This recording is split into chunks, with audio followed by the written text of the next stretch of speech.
ఈ కాంతలోన దాగి ఉంది అయస్కాంతము, తన వైపు నన్ను లాగుతోంది వయస్కాంతము.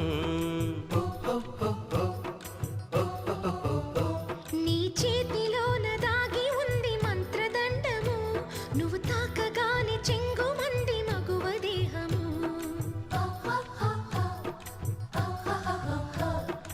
ఇద్దరిది ఒకే స్థితి, ఏమిటి ఈ పరిస్థితి? వలపు గుర్రమెక్కి వనిత చేయమంది స్వారీ, పడ్డానండి ప్రేమలో మరి విడ్డూరంగా ఉందిలే ఇది.